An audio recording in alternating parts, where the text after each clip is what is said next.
Tomorrow is National Missing Children's Day, and here to talk more about that is Kym Pasqualini, founder of the Nation's Missing Children Organization and the National Center for Missing Adults. Thank you so much for joining us. Interesting that we're talking about the day being tomorrow, and then today this major break in the case of Etan, and you're telling me that that case is actually a catalyst for tomorrow that we're recognizing nationally. It is. Etan disappeared May 25th, 1979, and in 1983, really what happened was there were a lot of disappearances of children in between 79 and the early 80s. There were also a lot of disappearances in Atlanta, and they found about 29 bodies.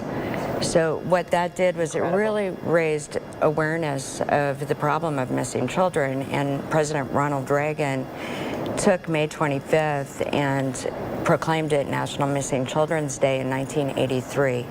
So it really is a historical day, and the advance, raising awareness and exposure. Right, and from there we really made such advances over the last 30 years in finding missing children. Well, and Etan was one of the first to be featured on the side of a milk carton, as we mentioned earlier. What has that done to increase in awareness, not only among us, but also in elevating the seriousness that police take with these cases?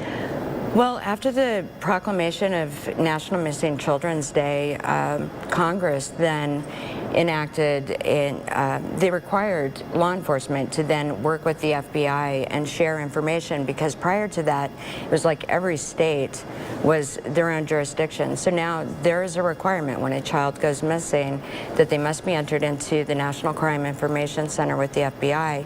And then from there, the information is disseminated. And regardless of how it's disseminated, finding missing children is really a cooperative effort between media, law enforcement, the public. And we didn't see that cohesion 30 years ago. It did not exist.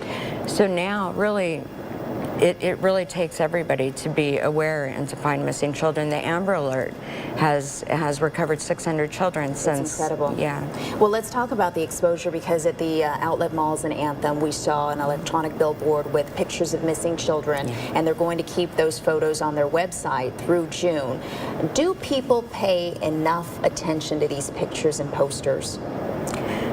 I've been doing this 20 years, and I want to say that we have become more aware of missing children. And you know, we can look back at the case of Mikal Biggs in 1999 here in Mesa. It was really the largest case ever in the state of Arizona, and that really reflected the community coming together.